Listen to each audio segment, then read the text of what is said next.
Kennedy, do solemnly swear I, John Fitzgerald Kennedy, do solemnly swear that you will faithfully execute the office of President of the United States that I will faithfully execute the office of President of the United States and will, to the best of your ability, and will, to the best of my ability, preserve, protect, and defend the Constitution of the United States. preserve, protect, and defend the Constitution of the United States. So help you God. So help me God.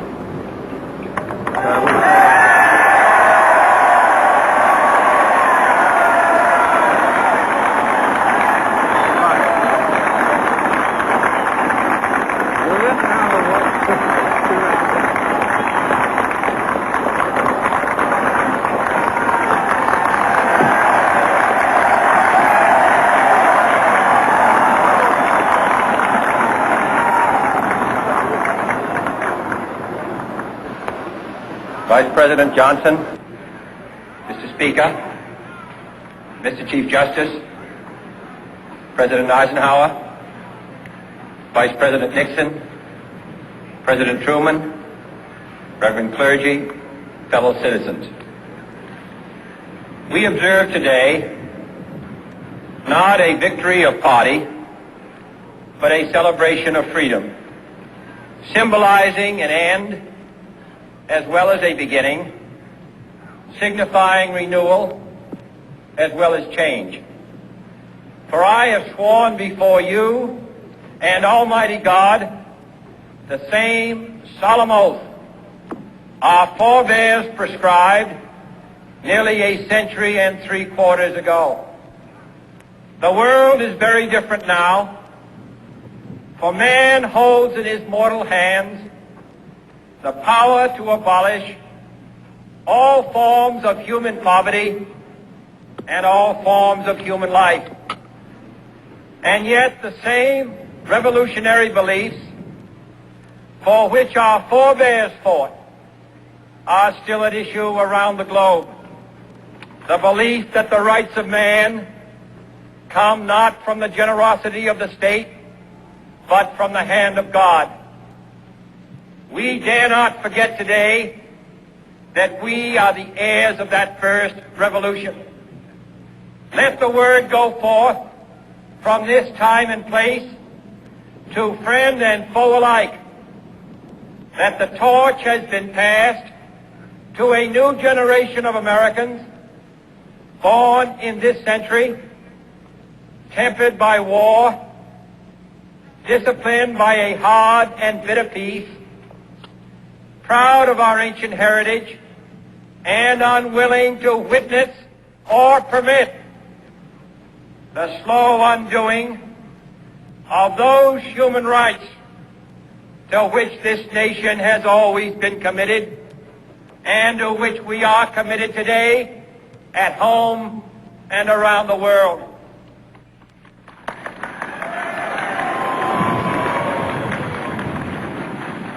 Let every nation know, whether it wishes us well or ill, that we shall pay any price, bear any burden, meet any hardship, support any friend, oppose any foe to assure the survival and the success of liberty.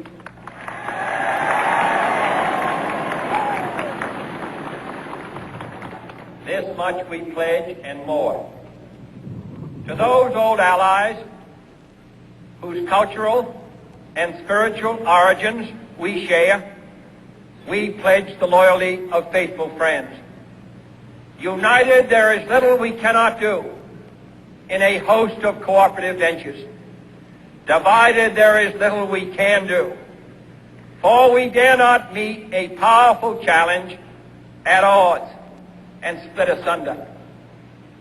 To those new states whom we welcome to the ranks of the free, we pledge our word that one form of colonial control shall not have passed away, merely to be replaced by a far more iron tyranny.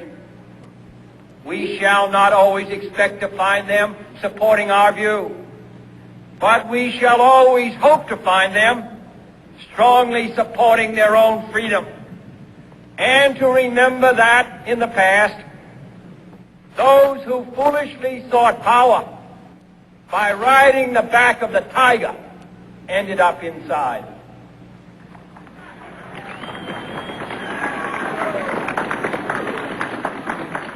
To those people in the huts and villages of half the globe struggling to break the bonds of mass misery, we pledge our best efforts to help them help themselves for whatever period is required, not because the communists may be doing it, not because we seek their votes, but because it is right.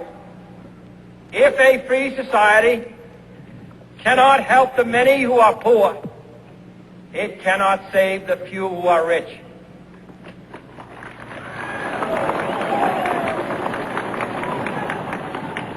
To our sister republics south of our border, we offer a special pledge to convert our good words into good deeds, in a new alliance for progress, to assist free men and free governments in casting off the chains of poverty.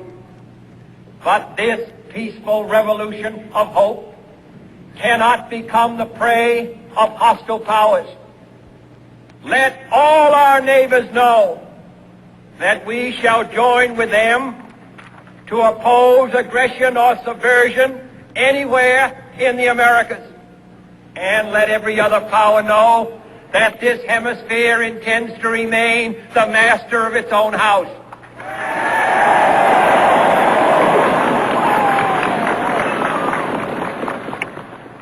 To that World Assembly of Sovereign States, the United Nations, our last best hope, in an age where the instruments of war have far outpaced the instruments of peace, we renew our pledge of support to prevent it from becoming merely a forum for invective, to strengthen its shield of the new and the weak, and to enlarge the area in which its writ may run.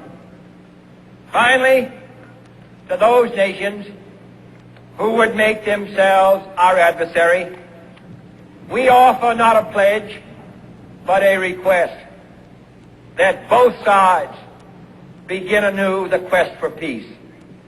Before the dark powers of destruction, unleashed by science, engulf all humanity in planned or accidental self-destruction. We dare not tempt them with weakness, for only when our arms are sufficient beyond doubt can we be certain beyond doubt that they will never be employed. But neither can two great and powerful groups of nations take comfort from our present course, both sides overburdened by the cost of modern weapons, both rightly alarmed by the steady spread of the deadly atom, yet both racing to alter that uncertain balance of terror that stays the hand of mankind's final war. So let us begin anew, remembering on both sides that civility is not a sign of weakness, and sincerity is always subject to proof. Let us never negotiate out of fear, but let us never fear to negotiate.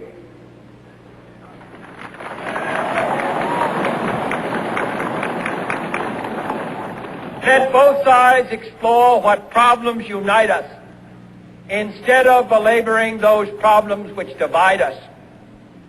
Let both sides, for the first time, formulate serious and precise proposals for the inspection and control of arms, and bring the absolute power to destroy other nations under the absolute control of all nations.